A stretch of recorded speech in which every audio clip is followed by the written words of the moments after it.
औज़ुबिल्लाहिमिनश्शैतानिर्रजीम बिस्मिल्लाहिर्रहमानिर्रहीम। अल्लाह के नाम से शुरू करता हूँ जो बड़ा मेहरबान और निहायत रहम करने वाला है। हमारे सब्जेक्ट का नाम स्कूल एडमिनिस्ट्रेशन एंड सुपरविज़न है और हमारा जो यूनिट है ये चैप्टर नंबर 5 है।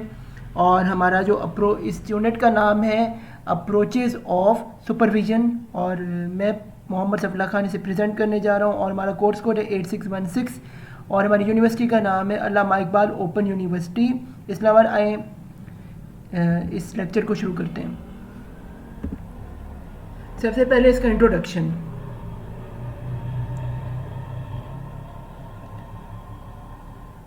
विंस्टन एंड क्रेमियर ये दो स्कॉलर्स थे। इन्होंने 1994 में provide an instrument to identify supervision approaches.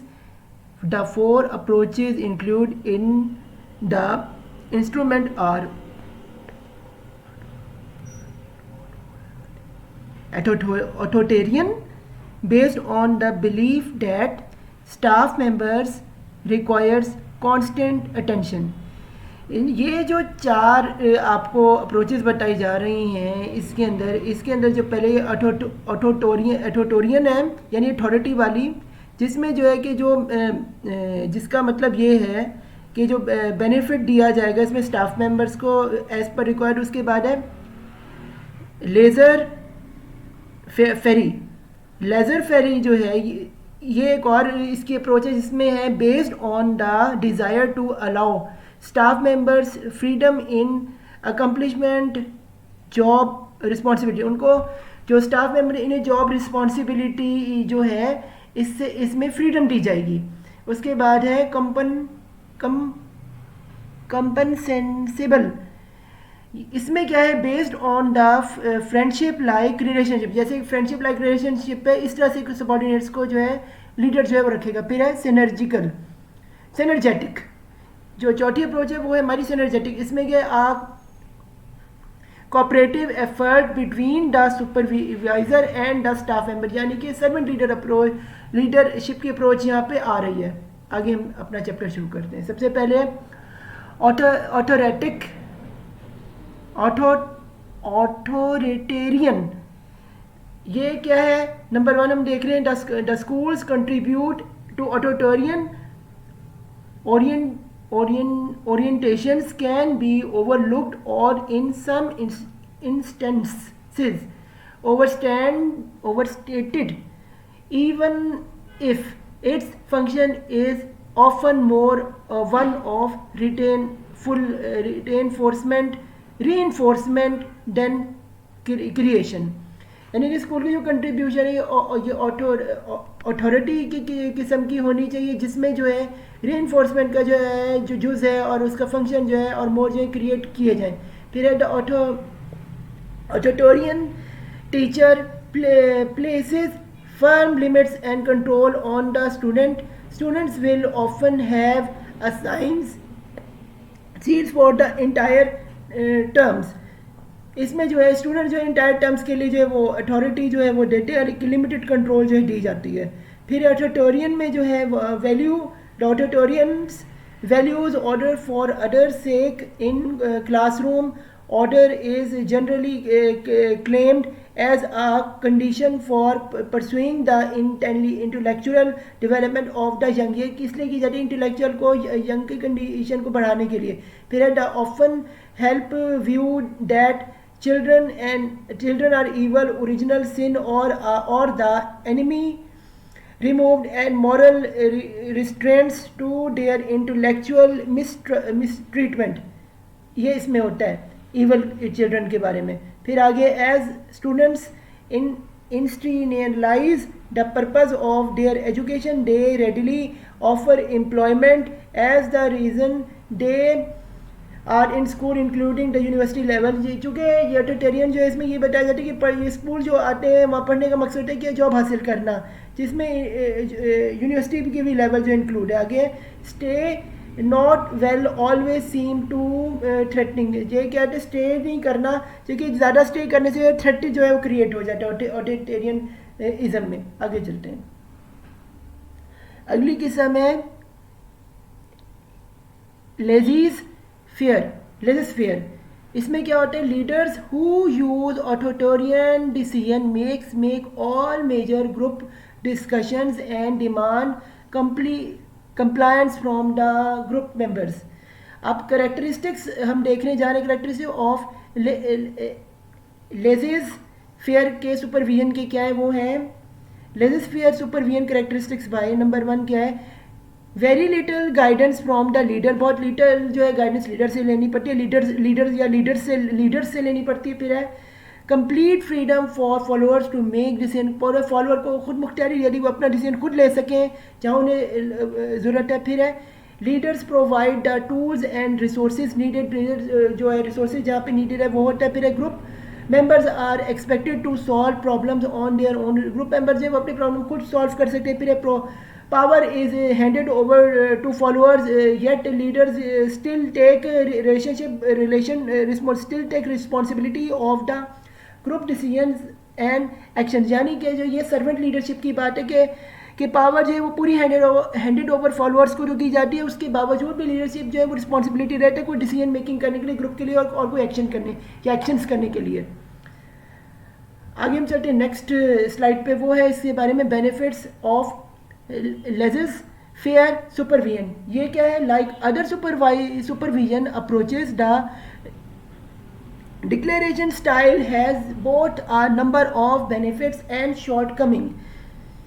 Since these groups members are experts and have the knowledge and skills to work independently, they are capable of accomplishment task with very little guidance, यानी कि बहुत छोटी guidance के साथ ही जो ये supervisor जो approach जो होती है शॉर्ट टर्म की जो होती है ये इसके लिए बेनिफिशियल होती है और इसमें बहुत ज़्यादा फ़ायदा होता है इसमें।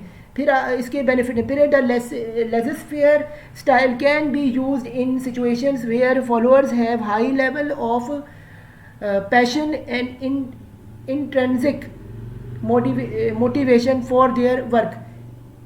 इस लेजर फेयर स्टाइल में जो है ये सिचुएशनल तरीके का फॉलोइंग जो है हाई लेवल की होती है, जिसमें पैशन हाई लेवल का बनता है और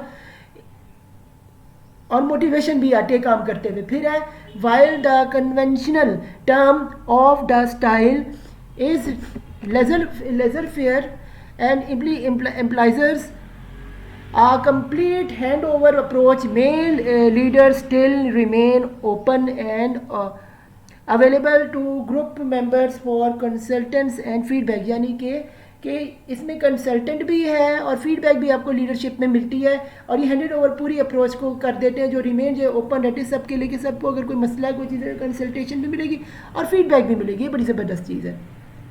आगे हम चलते हैं इसकी downsides of laissez faire supervision, यानी कि इसकी नेगेटिव साइड को हम इसकी स्टडी कर रहे हैं। इसमें क्या है, laissez faire supervision is not ideal in situations where the group members lack the knowledge or experience, they need to complete tasks and make decisions। उनको ये इतनी अच्छी आइडियल सिचुएशन में काम इतनी आइडियल नहीं है laissez fair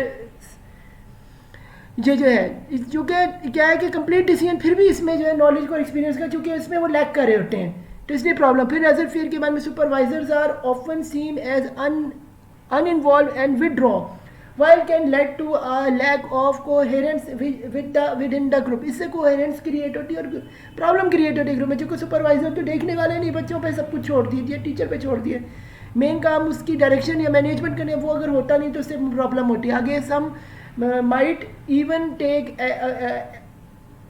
advantage of their style as a way to avoid personal responsibility for the group failures. इसे ग्रुप फेलियर्स की भी रिस्पॉन्सिबिलिटी जो है वो कुछ लोग ले लेते हैं, लेकिन और ग्रुप फेल भी हो जाता है, ये भी चीज़ हो जाती है। फिर eventually as followers acquires more expertise, leaders might then switch back to the more dedicated approach that give group members more feedback to work independently. तो ये इंडिपेंडेंटली जो है फीडबैक जो है इसके अंदर क्या थोड़ी सी कमी होती है, तो वो जो है इसके अंदर थोड़ी सी सिचुएशन है। आगे हम चलते हैं नेक्स्ट अपने अप्रोच पे, वो है सर्जिनिस्टिक supervision. ये क्या होता है? Synergistic supervision has been described as having the greatest utilization for working with students affairs professionally. यानी कि ये एक प्रोफेशनली काम है जिसमें सुपरविजन किया जाता है सर्जनी, यानी कि सबको मिला के उसकी कुछ टाइप्स हैं वो हम पहले डुअल फोकस क्या कहता है? Staff members need to feel that they has a significant influence on selecting and defining the goals of the unit and in devising strategies to accomplish them. यानी कि एक ग्रुप में एक यूनिट में काम होगा और उनको ये डेडिकेट करते हैं पावर, ये एक इसकी चीज़ है. फिर है जॉइंट एफर्ट. इसमें क्या है? Supervisor is not sometimes done to staff but rather a comparative active in what each party has an important contribution to make. हर ये कंट्रीब्यूशन से रिलेटेड इसमें ना बात की जा रही है, हर बंदे का अपनी कंट्रीब्यूशन जो है वो इसमें देता है ओवरऑल. फिर है टू टाइप्स कम्युनिकेशन. इसमें ये staff members must also feel free in given them supervision hosts direct feedback. Communication is की इन डेवलपिंग देयर ट्रस्ट. की जो सुपरविजन होती है ये कम्युनिकेशन की ऐसी जिसमें डेवलप ट्रस्ट होता है, जो कि टू वे कम्युनिकेशन होते हैं, top to bottom to top approach जो होती है इसमें होती है. इससे जो होती है सिनर्जी क्रिएट होती है. आगे हम चलते हैं नेक्स्ट अप्रोच पे, वो है डेवलपमेंटल अप्रोच. ये क्या कहती है? A developmental approach to teaching and learning is simply put catering to the need of individual learners through an individualized program that work with their development long range of measurement. यानी कि long range of measurement के हिसाब से जो है ये development, इसमें learning और सिंप्लिसिटी और इंडिविजुअल की लर्निंग जो होती है वो मायने रखती है. इसमें सबसे पहले हमारे साथ है cognitive. Their brain retain for mystery of existence concept and introduction to new Australian curriculum challenge. यानी कि एक ऑस्ट्रेलियन करिकुलम चैलेंज के मुताबिक कॉग्निटिव यानी जो इंसानी है दिमागी तौर पे जो है उसका जो है मिस्ट्री को समझा जाता है इसमें मुख्तलिफ तरीक़ों से. फिर है फिजिकल में क्या है? The physical gross and fine motor skills need for a range of learning of a social skills. फिर क्या? Moral development. इसमें क्या होता है? Development empty and compassion. फिर क्या? Ego development. Understanding of the self in the world time space and self reflection. यानी कि ईगो के ये जो अनापरस्ती है इसको जो है इससे जो है अंडरस्टैंड किया जाता है, यानी कि इसको भी मिटाने के लिए काम किया जाता है. फिर है faith development. Belief in how their world is controlled, ghost and masters और logical reasoning. इसमें लॉजिकल रीजनिंग और फेथ जो यानी कि जो इस दीनी इस्लामी जो भी बातें हैं, मजहबी जो भी हिंदू सिख ईसाई जो भी चीज़ है, यहूदियत है या क्रिश्चियनिटी, उस सारे के बारे में उस वर्ल्ड के कि उसकी बिलीफ को समझे जाते हैं और उसके बारे में इमोशनल एंड सोशल डेवलपमेंट. फिर है self awareness and self management of emotion and working with other. जिसमें इमोशन को समझ आता है कि किसी के इमोशन को कैसे, अपने इमोशन को नहीं समझना, अपने दूसरे के इमोशन को भी समझना है और उसके बाद वर्क किस तरह करना है दोनों तरफा. ये इमोशन की कि उसकी जगह पे रख के खुद को सोचो.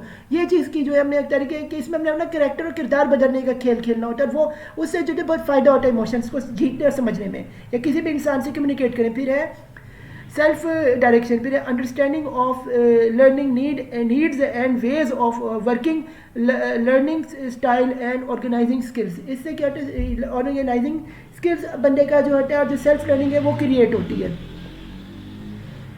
आगे हम बढ़ते हैं नेक्स्ट टॉपिक की तरफ. ये हमारा दिस मीन्स इन प्रैक्टिस. तो इसकी प्रैक्टिस में क्या नंबर 1 चीज़ आती है सारे के उसमें?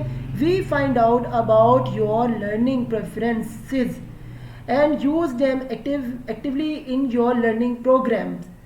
यानी कि ये जो हम जितना कुछ अभी हमने सीखा है ये हमने कैसे एक्टिवली अपने लर्निंग प्रोग्राम यानी पढ़ाने लिखाने में इसका यूजेज के इसको हमने जो है इस चीज़ पे अमली जामा से कैसे बनाए इसमें हम ये सीख रहे हैं. फिर है we put in limits when they need it and they take them away when they need to stretch their wings and fly. यानी कि जो स्टूडेंट है उसकी विंग्स के लिए उसकी स्टडी को और उसको स्ट्रेच कैसे करने से फ्लाई करनी, उसकी स्किल्स हैं जो कि एक लिमिट्स में रह के कैसे एक जो है लीडर और टीचर जो है मिलकर ये अपने स्टूडेंट को कर सकते हैं, ये इसमें हम देख रहे हैं. फिर है we listen to their body patterns and physical needs allowing them to eat when hunger and go to the toilet when they need it, जब उसको उनको बाथरूम जाने की ज़रूरत है या कहीं भी थूक की ज़रूरत है तो उसको हमने कैसे उनकी फिजिकल नीड्स पूरी करनी। ये एक जो है जो एक लीडर है वो इसको बारे में पूरी की पूरी जानकारी रखते हैं। आगे हम चलते हैं नेक्स्ट पॉइंट में, वो we have 4 basic school rules to follow and know that depending on your age,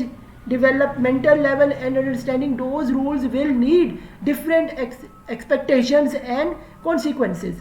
यानी कि ये 4 रूल्स बताए जा रहे हैं जिसमें जो डिपेंड करते हैं हर एज ग्रुप को और डेवलपमेंट उनके लेवल को करते हैं कि और रूल्स के तहत करते हैं जो कि ज़रूरी है, एक्सप्लेनेशन करते हैं जो कि कॉन्सिक्वेंसेज हैं उनको हल करने के लिए।